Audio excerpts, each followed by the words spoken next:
that I just felt like I was missing out on. So signed with Maddie, and it's been great. It's like a whole new world. And I'm like, wow, I've been missing out. This is great. Yeah, she's amazing. Yeah. So you worked with her there at the agency. Are you still there with the social? I am, yeah. But she was great. She's like so on it, you know? On it. Mhm. I always say, I'm like, how do you have time to like, should we like text me? Are you ready? I'm like, yeah, great.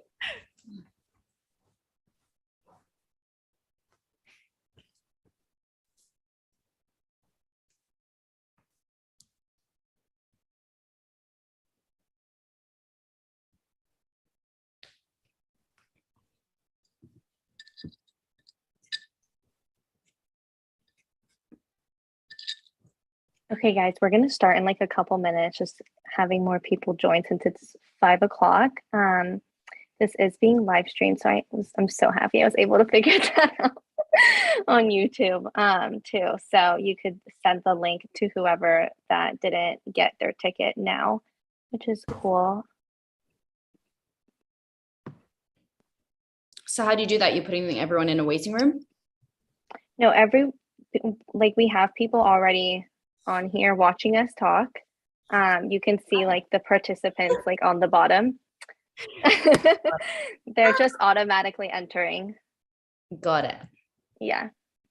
I didn't even know that you could add people without adding them like to the screen, you know? It's because this is a webinar. Yeah. It's Zoom webinar. Yeah. So I don't know if I love it, but it's good for now. So we're like, hi, people, come in.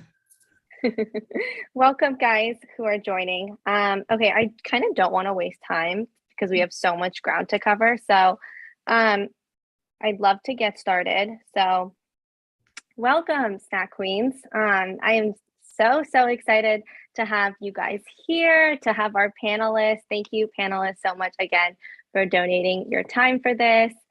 I want to get started by introducing me, Snack with Market, and why we do these events in the first place. So for those that don't know me, hi, my name is Sophia. I am the founder and CEO of Snack with Market.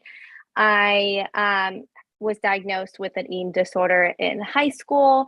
And basically, I was just so ashamed of what I was feeling. I thought I was the only one going through it. I didn't know of anyone having any type of mental health problem. So I just felt really alone, and I felt alone in the help that I was getting. I felt ashamed and all of that. So when I got to college, I was on track with my eating disorder recovery, but it was really difficult because I was in a dorm. I didn't have a kitchen. I didn't have any control over my food.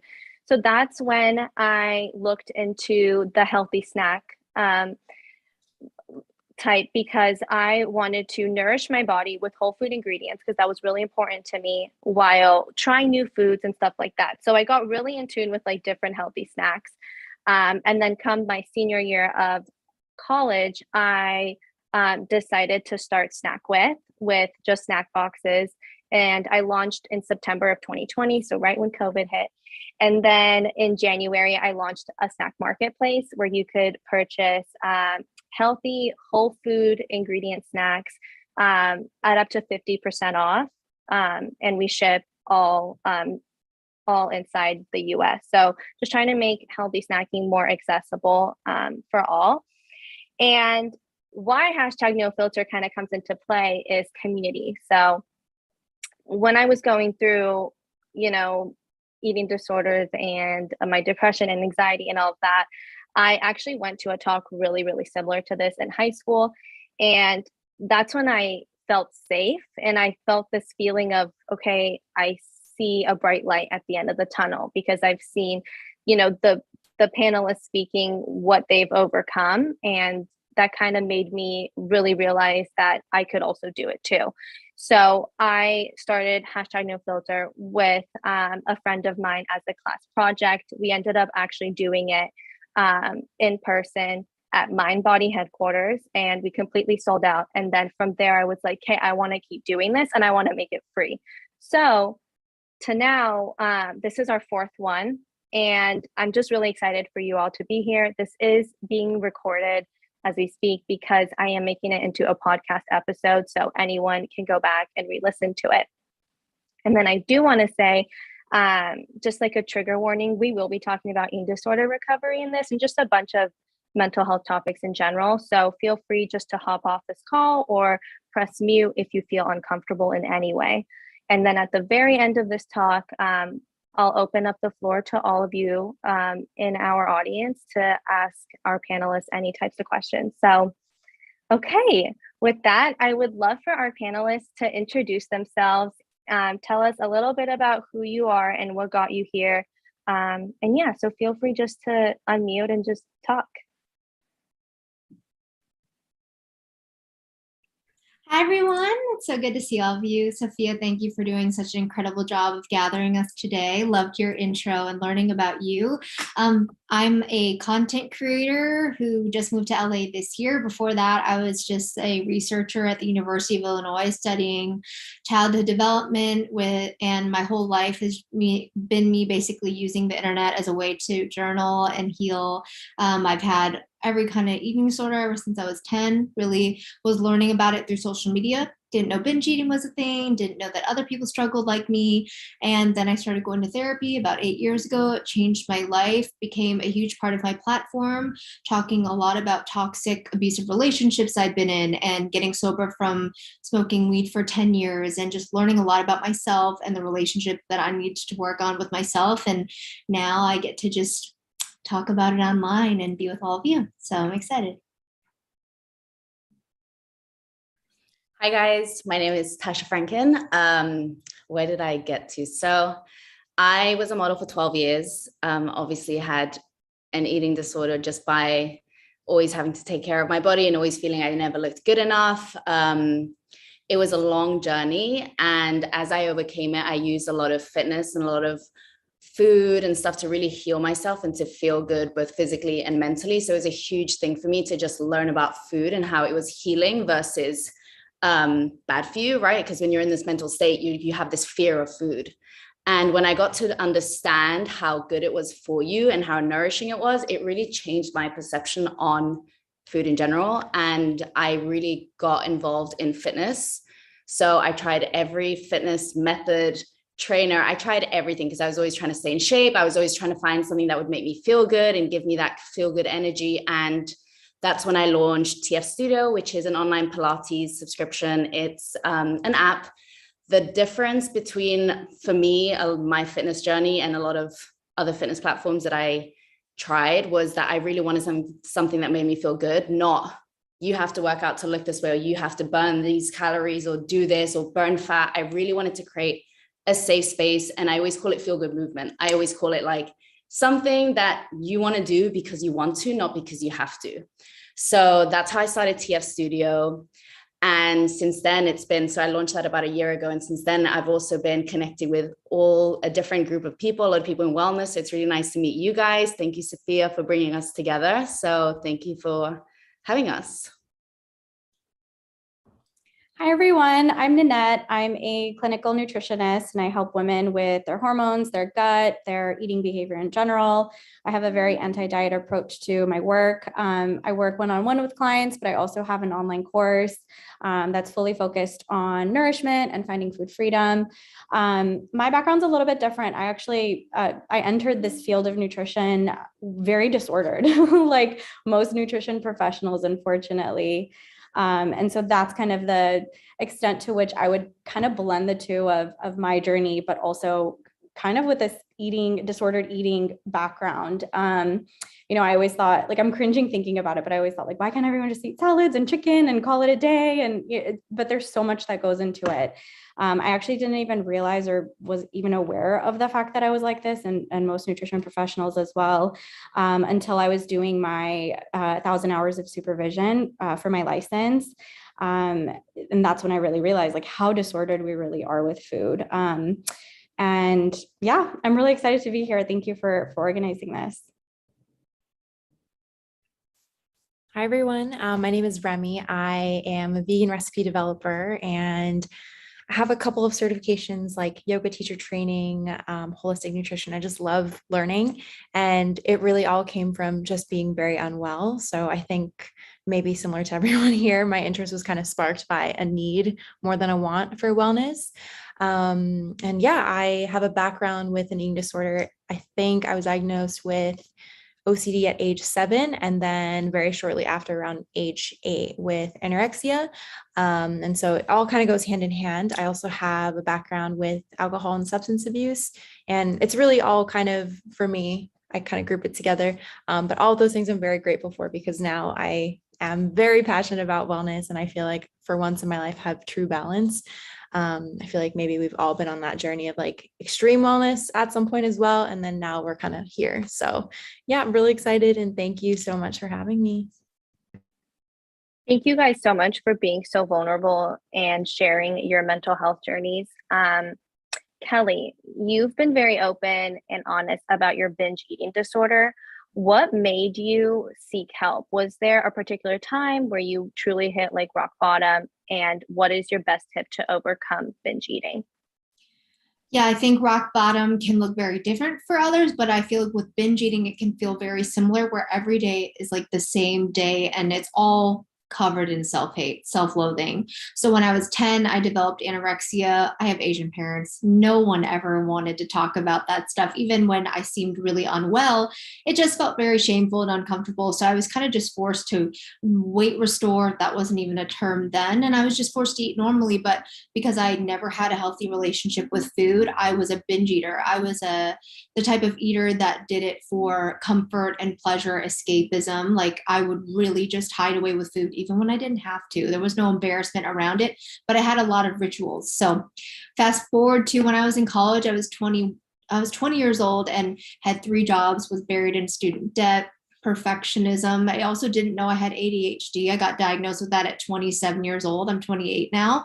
So I just wasn't able to focus or deal with anything. I was obsessed with fitness, obsessed with exercising every day, multiple times a day. And the binge eating was a way for me to feel safe and have something for myself when I got home. I was also in a very abusive relationship at the time. So it was just the perfect storm to really be told, hey, maybe you should try therapy. Never heard of therapy, felt very ashamed and uncomfortable that clearly I felt broken and embarrassed.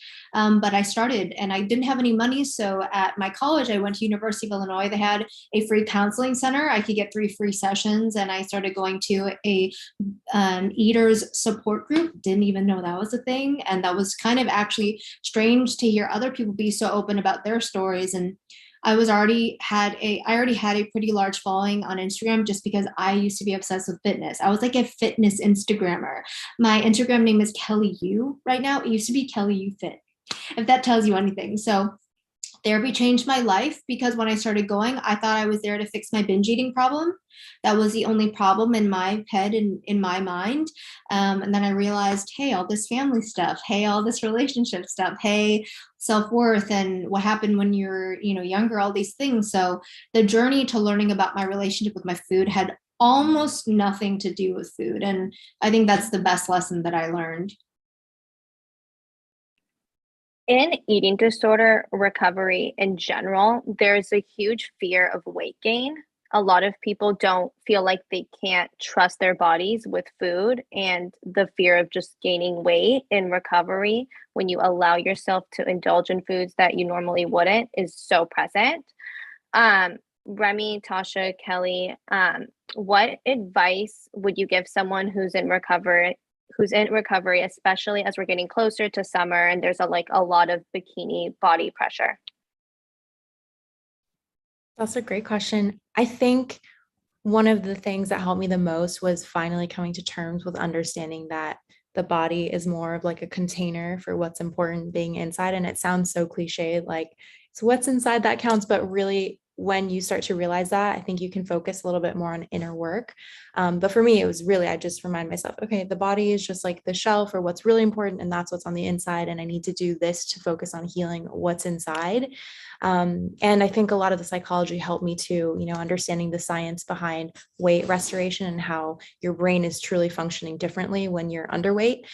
So the more research that I had available to me, I felt like I was kind of understanding the method behind the madness. And I also understood that it was going to be difficult and it was normal to feel almost like angry and upset that this is what I had to do to get better. You know, I kind of was like, I would love to just heal the mindset, but like stay at this weight, which is not how it works. But anything that I could do to justify, and all the science was telling me otherwise. So I think after the obsessive research, I was like, this is what it has to be.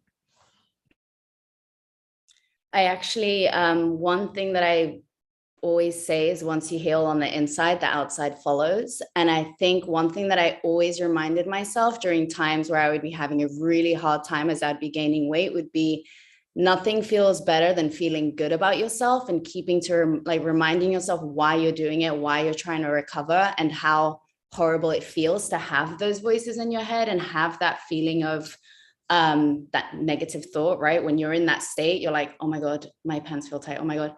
It was such a process, but knowing that you just have to keep going and reminding yourself why, that was the biggest thing for me. And to constantly remind myself, my internal dialogue was the biggest player in all of it.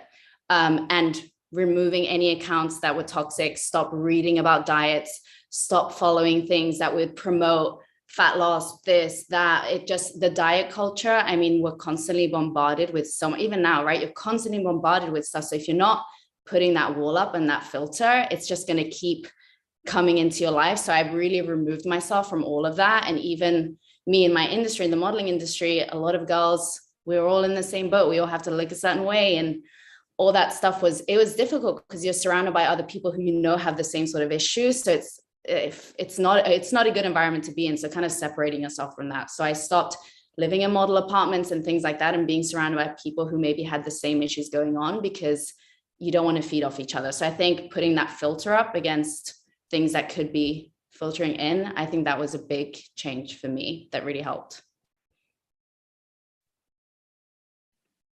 Awesome. Thank you guys so much for sharing. I also want to touch on emotional eating. Emotional eating it's really common as a form of coping with stress or just any type of emotion. I even found myself, even with good news, I was like reaching for chocolate or just trying to stuff my face just to cope with anything. I would love to open this question to just any panelists who can give us tips on how to overcome emotional eating as our only form of coping. I think for me, even now, I'll celebrate and I'll be like, oh, I'm going to celebrate, have this and that. I think when you change the frame of how you're kind of treating yourself, I think I stopped seeing things as when people are like, oh, when do you have cheat meals or when do you have treat meals? I don't really think of it like that. I just kind of eat it in a way that you have to think positively when you're kind of treating yourself or having what you want. It's a different mindset where you're like, oh, I'm going to have my cheat meal on Friday. It would feel so different to just like, I'm going to order this on Friday because that's what I want. And it's coming to that place where you just feel confident and like good about your decisions and knowing that you deserve to kind of, you know, feel good. I think that is a big difference. Yeah, just to reiterate, neutrality with food is very, very important, right? Like not assigning, oh, this is good or this is bad. I think that kind of plays into that as well. Yes, are there foods that are more nourishing for you, for example, to give you more energy? Of course. But that doesn't mean all the other foods are bad, right? It's attaching that judgment that then you become your worst critic. And so I think individually, it's something that we all have to work toward, but then our society continues to perpetuate that, right? Like there's so many health accounts. I think you said it, Tasha, about unfollowing accounts. Like even in the nutrition space, there's tons of accounts that I've had to unfollow because, you know, reading things like canola oil is the devil. And, you know, of course, like, are there better for you fats and oils? Of course, but seeing things in such an extreme way doesn't help, especially if somebody is going through some sort of recovery, right? So just, I love that you mentioned getting rid of that judgment. Especially with how extreme certain things were when you have that obsessive feeling and personality. Like I remember I would look at things like bread and have this fear, right? Where you're like, I'll never eat that bread. That's like, oh my God, the devil, I cannot touch that. And now like, thinking how far you've come when you eat bread and you're like, this is what I want. And it comes with a different place. It's that I think it's a lot when you're touching on the emotional side of eating, it's a different state of mind, I guess, and not being extreme, I think, with most things. Coming Definitely. from Oh, go ahead, Remy. No, go ahead. like a substance addiction background, I can kind of, I guess, relate the two. Like it is a little bit of like a rush, and it's like an addiction to the feeling of like the control, and then maybe like a very controlled indulgence. But the thing about food is it's so difficult because I think it's not something you can avoid. It's something you need to survive. So you can't just, abstain completely. And I also think celebrating with food is sometimes like a very normalized activity, like a graduation dinner, like a wedding party. So sometimes it's tricky, but I found that what's really helped me with addiction in general is like finding really good replacements. And for me, it was like, instead of immediately going to food, because now I enjoy food every day, like, why don't I start treating myself with like spa treatments or like infrared sauna or like a beach day? And I feel like that really helps to have something as a go-to other than like, oh my God, ice cream cake, I think just to add one more thing, like what typically is missing for people when they think of resorting to food to fulfill an emotional need, we're not used to checking in with ourselves. We're not taught to, literally spend 10 seconds to just ask yourself, hey, what do I need? What's missing for me right now? Am I lonely? Am I sad? Am I mad? Like, what am I actually feeling and what's going to actually help me? Like, is this meal or, whatever it is that you're reaching for, is that actually going to fulfill that void? Is that the real issue? We're not taught to do that anywhere. We're taught to ignore our bodies, ignore our needs. Never, ever, ever is that something that anybody has taught us until you go through something like this. So I think one thing that a tip that I recommend to my clients is in that moment, just check in with yourself, ask yourself, what do you need? What's most self-honoring right now for me in this moment? And that may be a meal, right? Like you may actually be hungry, but it may be something completely different. So just a little tip.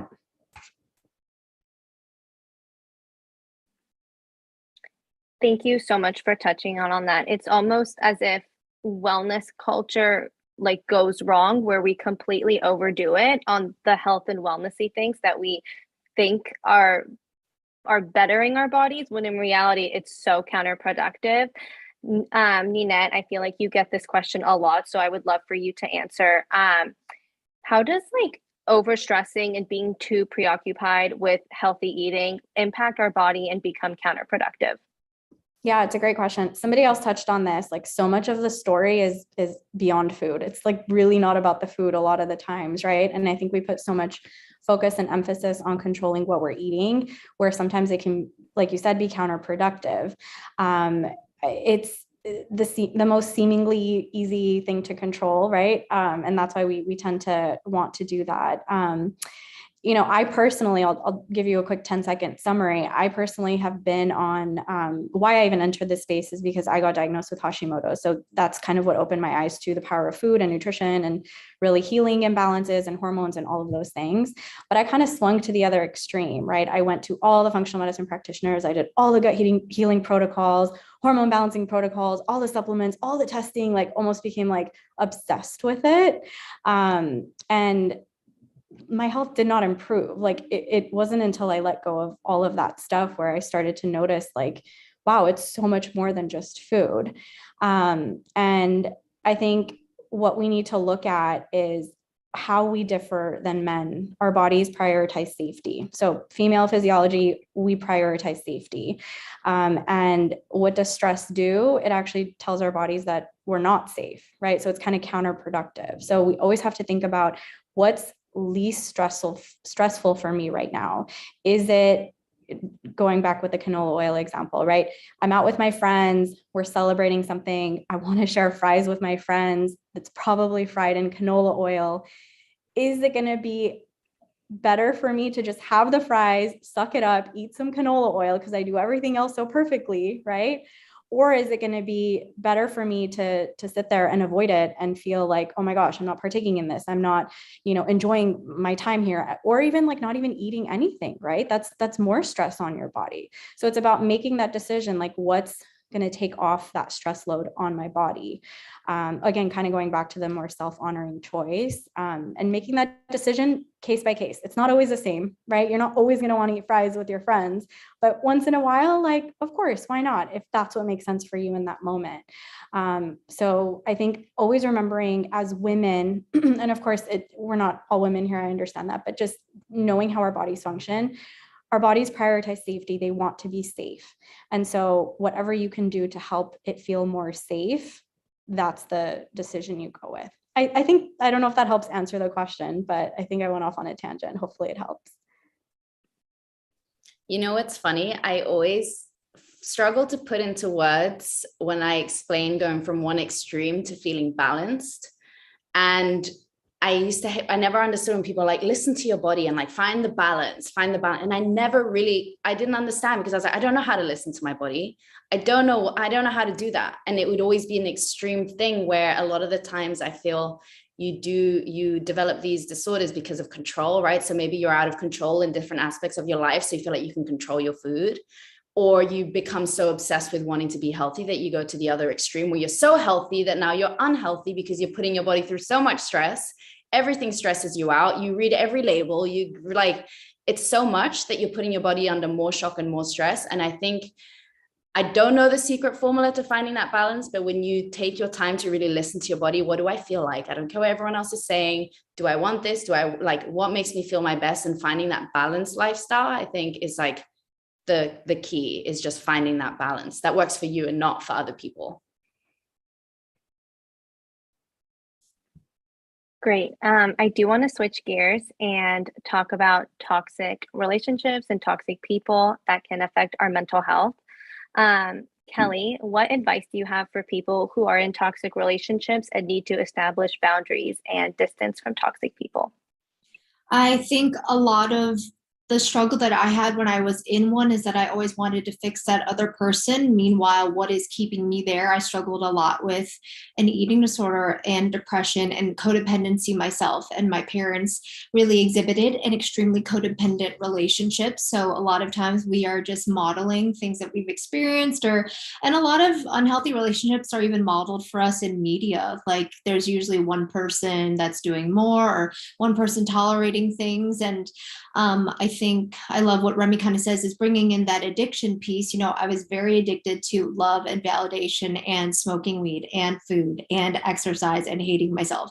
There were so many things that drove me as a person that I was literally just an empty space filled with anxiety and a lot of issues. And I really let those get the best of me. And when I was struggling the most in my late teens to early 20s, I needed this relationship to feel like I had someone who cared about me and loved me. And I think that's the biggest struggle a lot of us feel. We want to feel connected and cared for and loved. And unfortunately, when we in our own selves have not bridged the gap between our own self to our own self, a healthy self, I would cling on to whatever I could cling on to. So my advice would be, it's really cliche, but you have to talk to yourself, connect with yourself, figure out what's going on with you. What are you feeling like you are lacking and needing that you're not getting from you? And there's so many more different aspects that keep you in a relationship that's really hurtful. And it's hard to look at yourself before blaming others. And that's a big lesson that I learned over time is, oh, maybe it's me who needs a little bit of work. Thank you so much for sharing that.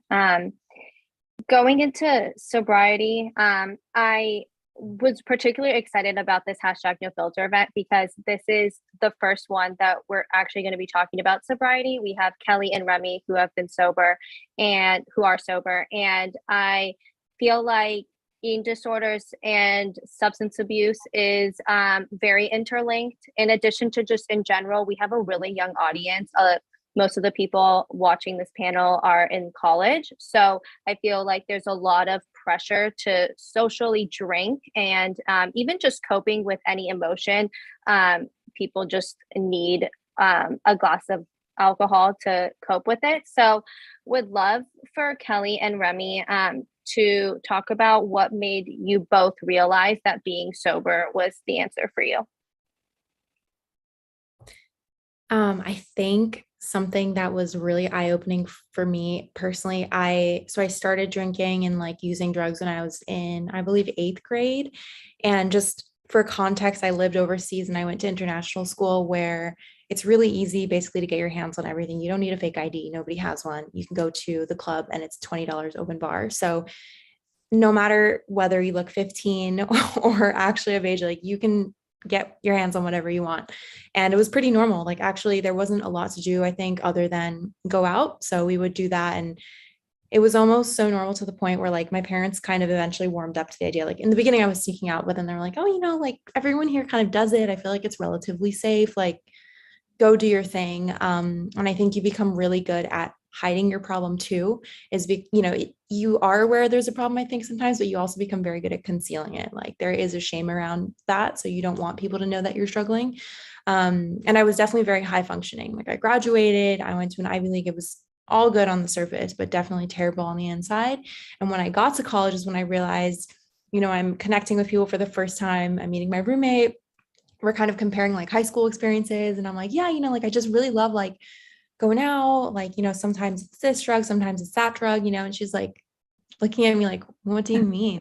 Like we hadn't even turned 21 yet. We were freshmen. And she's like, no, I've never been to like a club. I was like, what do you mean you've never been to a club? Like, what do you mean you need a fake ID? I was like, I don't have one. Why do you need one? And it was such a wake up call for me to realize that like, it was more of a normal age then to start experimenting, but I had already kind of like outgrown it. And then I think it was before I turned 21, actual drinking age, that I started to get sober. And I always thought to myself, like, this is kind of funny in like a really sad way. But I also feel really grateful because I feel like it was at that point in my life where things really started to get important, like, getting a job, having like a fresh start in a new city and starting school is really important to me. So I think it was great for context for me to compare my experience. And also it was the perfect opportunity for me to just like commit to a fresh start.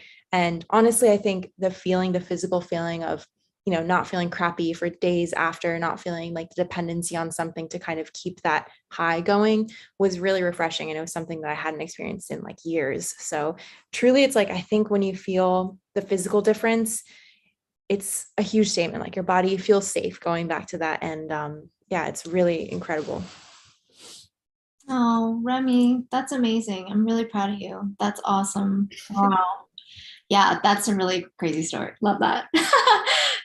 That's a wild way to grow up. I grew up in Chicago, so when I was 16, like people in the city like are just doing that stuff just because it's just normal, like sneaking vodka or smoking weed. And I obviously had never heard of anxiety or depression in my house or in life. So when I started smoking weed, I really loved how I could just be very numb. And this coincided perfectly with binge eating. I would binge eat when I was in high school trying to do homework and got really, really stressed out. And I would binge every time I had a lot of tests to prepare for or things. I obviously didn't know what binge eating was, but I'd be like, man, I cannot stop eating. And then I can't focus and then just pass out and go to bed. So when I found weed, it felt like a really easy excuse to enjoy the munchies. I don't know if you all have heard of that, but when you get high, you have the munchies. And it felt like, great, I don't even have to face myself. I can do this binge eating behavior without feeling like I'm there. And weed was a really easy way for me to completely dissociate from myself and escape from myself, just like I used my eating disorder or binge eating or being in fighting with my ex-boyfriend. Just all of these things were great chances for me to not deal with my actual feelings and be present. But it was really hard because I was also very high functioning, had all the, I got a great job and I was doing great research and I was also on social media. I never told anyone on social media that I smoked weed. I was super embarrassed, even though in my real life, I wanted to only date guys who smoked weed and had a lot of friends who did.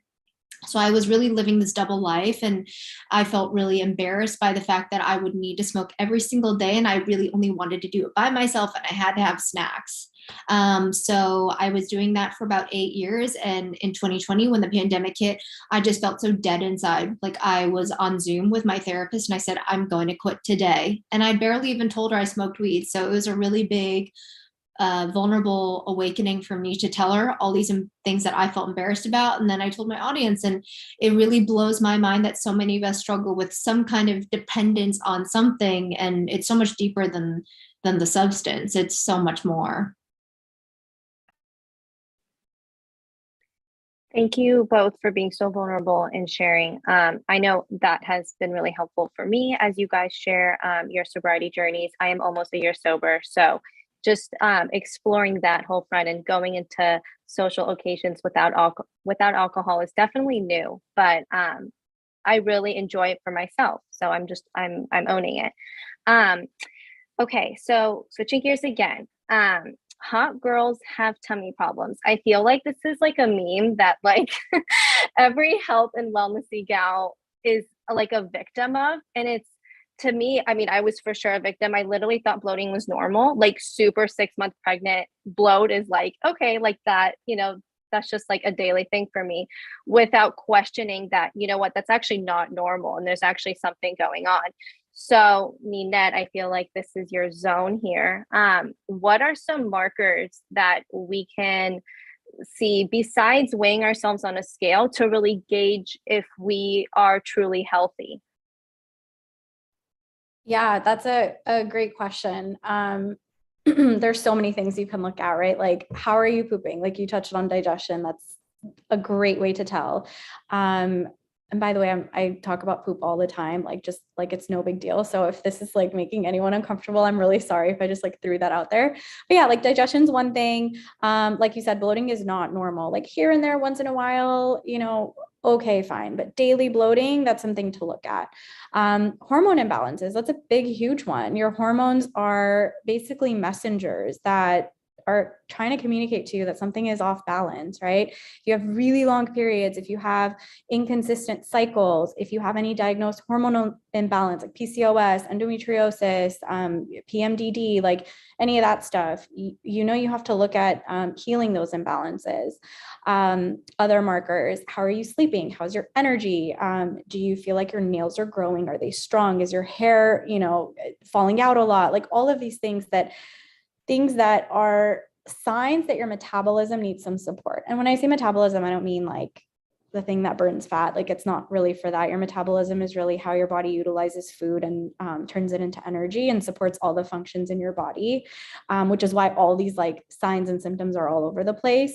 So they could be hormonal imbalances, they could be digestive issues, they could be adrenal issues. Like if you have sleep issues, if you have energy issues, if you're wired at night, but then during the day you're super tired. And honestly, like if you feel good, like we can even simplify it. Like, how do you feel? Do you feel good or not? Like that, how you feel. If you feel like really crappy, that's a sign to look at, okay, well, maybe I have to look at tweaking some things. Whereas on the flip side, if you feel amazing, you have energy, you're living your best life, like probably doing pretty good. So those are the top markers that I would recommend looking at outside of the scale. Great. Thank you for touching on that. I do want to touch on how you're all entrepreneurs. You all have your own businesses and you're all content creators. How do you fit in everything that you got going on? Like, what does your work-life balance look like? What's like in your self-care? What are your non-negotiables and how do you manage stress? I'll go. My morning routine with what I call my morning magical walk is a non-negotiable. Getting outside first thing in the morning, moving my body, getting sunshine. Luckily, I'm in LA and we have a lot of that. But really just like me time before I start my day and dedicate my time and energy to clients. And then the second thing, and this is something I'm very honest about, like I'm still trying to figure out my balance and my boundaries with social media, because it's like, for everybody here, I'm sure it's like love-hate relationship, right? Like it's part of our business, but then it also interferes with our lives in many ways. So I'm personally still figuring that out, but I love taking, 2-week-long social media breaks. I think that's been very helpful. I literally just came off of one and I feel like I came back very refreshed. I'm also a morning routine person. I need my mornings to do my thing. And sometimes I'm in that struggle phase right now where I've been adding so much to my plate that I'm starting to lose my own work-life balance. But I know that I have like my few key things that I can do to kind of bring myself back and just feel good again. But it's not easy, to be honest. There are times where I'm like, cool, I get my mornings done. I can go on a walk. I can hang out with my dog. I drink my coffee. And then other times I'm like straight to training someone, or I'm straight to being on set at 6 a.m. So my days are so different. I just have to remember that like each day is different. Tomorrow I can start again. So even if you're having a crazy day, tomorrow is a new day. So I always just remind myself that it's all about consistency. So it's not always being perfect, but as long as you're consistent and you know what makes you feel good, and you can just add those in when you feel like times are getting a little too stressful or tough, then that's really helpful.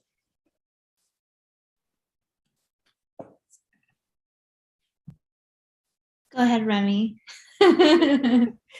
I just want to say, as someone who is very calendar dependent, I like to treat my self-care non-negotiables as like meetings. I'm the type of person, like if it's on my calendar, I'm not going to miss it. And so when I'm scheduling my day, like I'll have it in there as a block.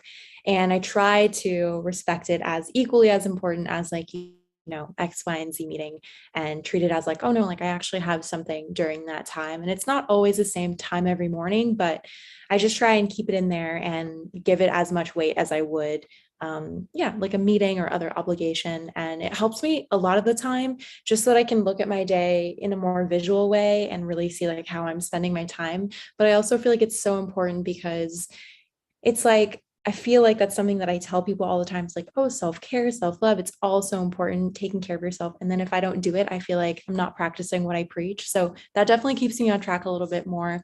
And also the fact that sometimes I'll be like, oh, if I make time for yoga, I can maybe get a little bit of content out of it as well, which is like maybe like a hint of like workaholic, but it's just like finding ways to kind of justify it to myself and remind myself that it's so important and equally as important as anything else that I would do. Something that I found really helpful as like a creator, I heard someone say, document instead of create all the time, because as creators, we feel this pressure to conjure up something really amazing or helpful or interesting or cute, like daily. That is how I feel like I at least live my life. I don't think I have eyes. I have a camera lens for eyes. I don't know if anyone else struggles with that, but it's actually like a very strange way to live. I'll look at something, be like, that looks good, and I pull my phone out.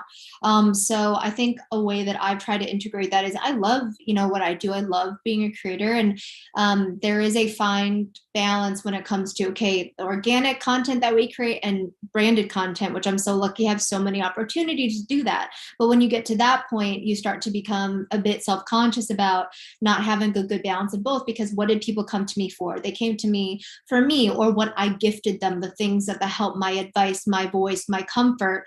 So now that we ask our audiences for something back, whether it be support, clicks, taps, views, money, I try to just share more of my authentic, normal life, like something really fun that I see. I started doing a lot. It's just like in the beginning of the day, I say, hey, this is just all what I'm doing. And if no one cares what you're doing. They just want to feel like they're a part of your world. And so whether you're doing something you think is boring or mundane, or you're going for a workout, you can share it with them or not share at all. I think taking the pressure off, but taking the pressure off to be as performative is a huge mindset for me, but it's hard. I'm learning. What's so crazy about that last tip, Kelly, is I just heard the exact same thing from another content creator, because I was stressing out about making reels for TikTok and Instagram and all that stuff. So that's a really helpful tip for content creation.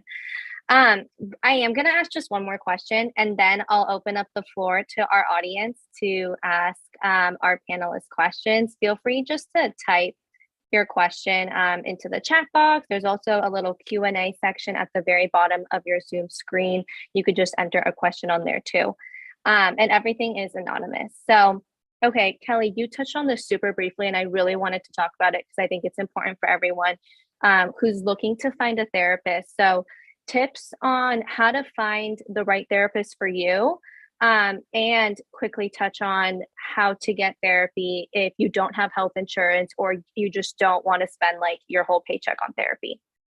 Yeah, I'll actually start with the second part, because when I started, I had no money. I mean, I was buried in school debt and my parents didn't want me going. So, they just weren't used to it yet. They love and support it now. I mean, my podcast is called Therapy Thursday, and they listen to it. But so when I lived in Chicago, I literally Googled, I said, are there eating disorder support groups? Are there any free counseling centers? And there's this one I used to go to called the Awakening Center in Chicago. It was a free drop-in group where I could see a nutritionist for free also, and go to a group. There were like 20 other people who would talk about their struggle with binge eating. It was incredible, and it was completely free, but if you could afford $5, if any of you are in high school or in college and there is any kind of counselor or service there, I would just ask around. There typically are.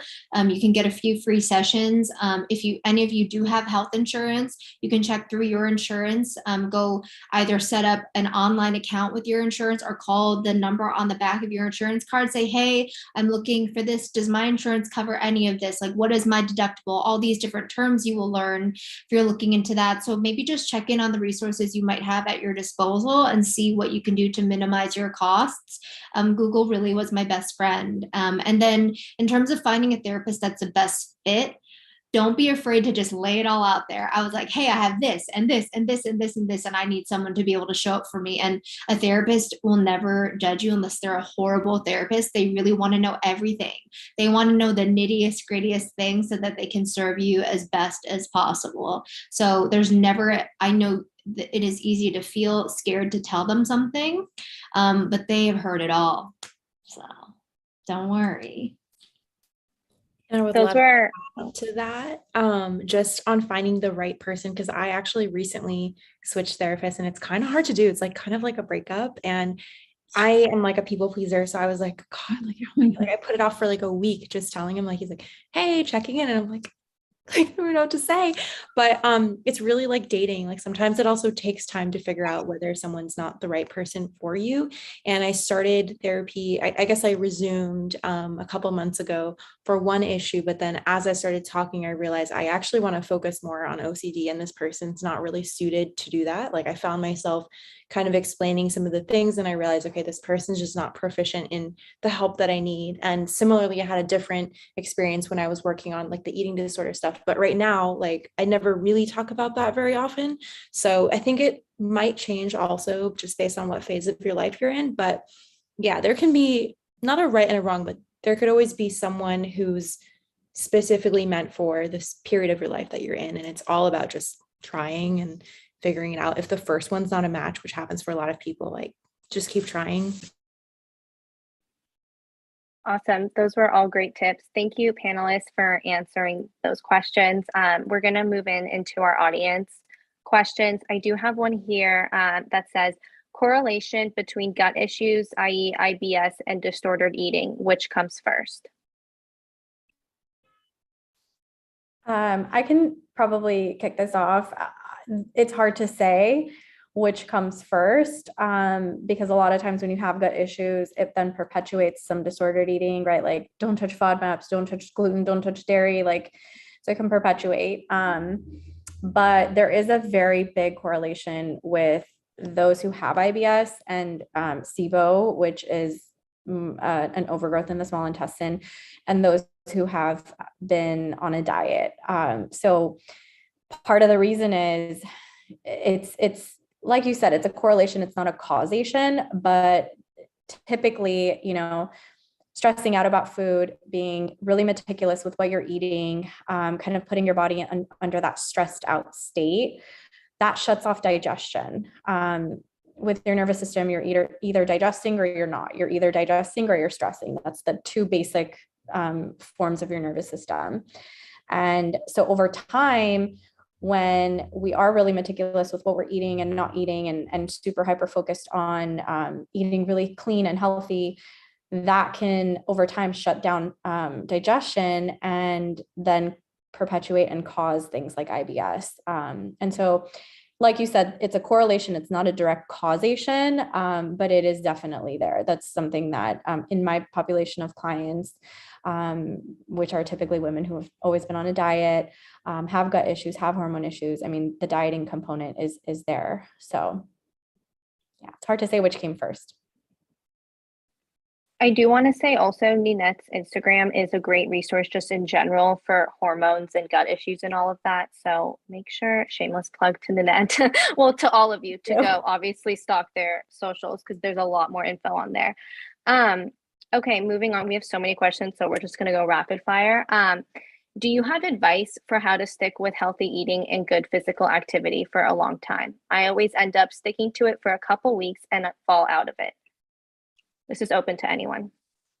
I will say starting off slow and being consistent instead of thinking that you have to do everything perfectly, because a lot of the times you feel like you have to work out for an hour, you have to be super clean with your eating, and you can only keep that up for a certain amount of time, which is where that whole balance comes in. When you find something that you feel like you can stick to in the long run and be consistent with and do a little bit every single day, I find that way more sustainable for long term than trying to do everything perfect, because you're never going to keep that up for very long. So I think doing something that you feel you can do for long term would be the best way to find your right rhythm.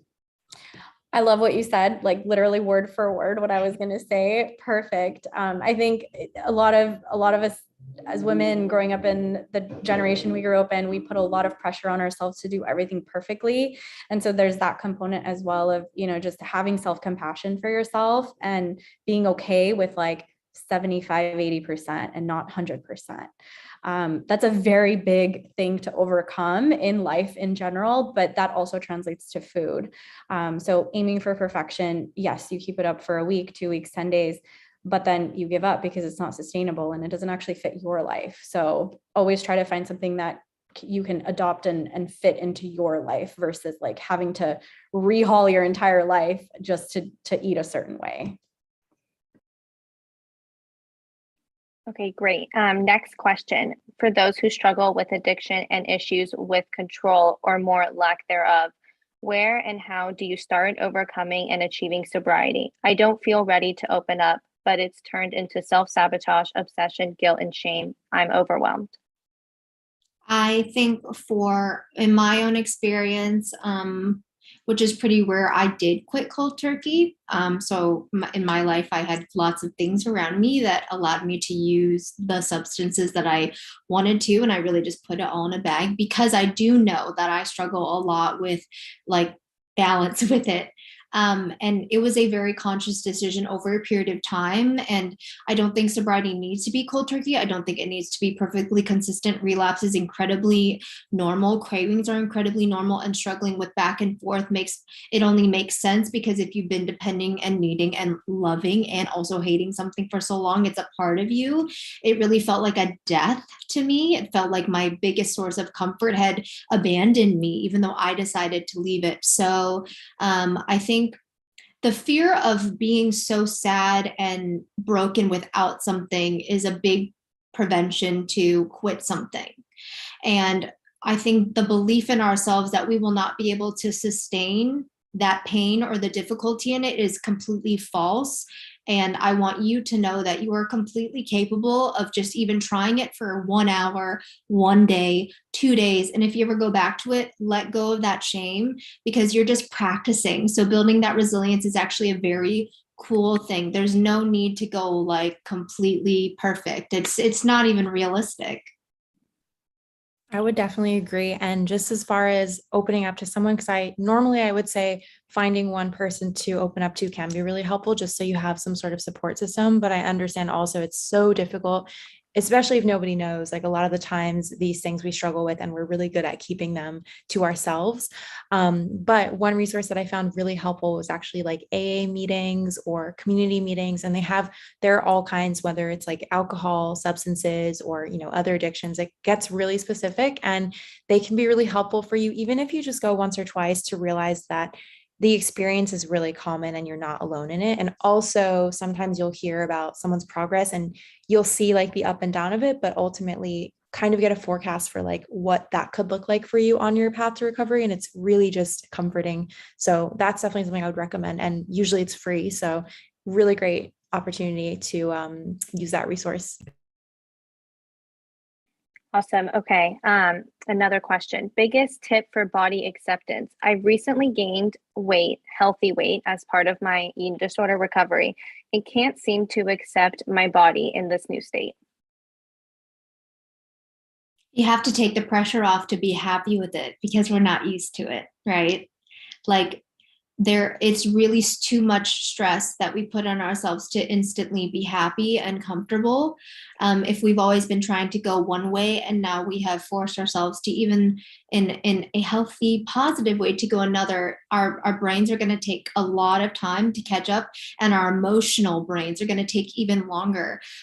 So a lot of times when I still struggle with body image, and I've struggled my whole life with it, I'll say, makes so much sense that I'm not feeling great about this. And that's okay. I'm going to continue on the path that I know is good for me on the inside. Just as all the other ladies were talking about, is we have to prioritize how we feel on the inside, because at the end of the day, the outside is just holding everything else within us. So if we looked quote unquote good in the past, but we were miserable, that's something that's a good reminder for myself. I think about that often.